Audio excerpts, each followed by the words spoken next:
السلام علیکم۔ آج کی اس ویڈیو میں آپ کو دماغ کو کمزور کرنے والی 4 عادتوں کے بارے میں بتاؤں گی۔ امام علی علیہ السلام کی خدمت میں ایک شخص آیا اور عرض کرنے لگا، یا علی علیہ السلام، وہ کون سی عادتیں ہیں جو انسان کے دماغ کو کمزور کر دیتی ہیں؟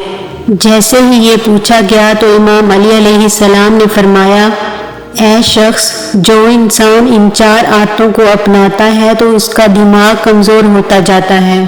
ان 4 عادتوں میں سے پہلی عادت یہ ہے کہ وہ بار بار تیز آوازیں سنتا ہو یا بار بار زور زور سے بات کرتا ہو۔ دوسری عادت وہ یہ ہے کہ وہ تھوڑی دیر کے بعد کھانا کھاتا ہو۔ جو انسان زیادہ کھانا کھاتا ہے، چپچپی چیزیں کھاتا ہے، تو اس کا دماغ کمزور ہونے لگتا ہے۔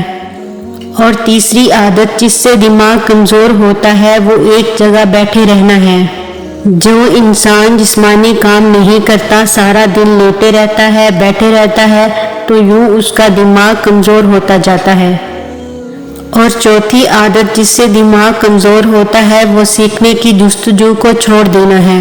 یاد رکھنا، جو انسان سیکھنے کی کوشش کو چھوڑ دیتا ہے اور سمجھنے لگتا ہے کہ اسے سب کچھ آتا ہے، تو اسی سے اس کا دماغ کمزور ہونے لگتا ہے، اور وہ طاقت جو اللہ نے اس کے دماغ کو بخشی ہے، اس سے وہ دن بدن محروم ہونے لگتا ہے۔ اے شخص، اگر تم اپنے دماغ کو تیز بنانا چاہتے ہو اور یہ چاہتے ہو کہ تمہارے دماغ کی صلاحیتیں بہتر سے بہتر ہونے لگے، تو ان 4 عادتوں سے دور رہنا۔ اللہ تمہارے دماغ کو تیز اور ہر قسم کی کمزوری سے دور رکھے گا۔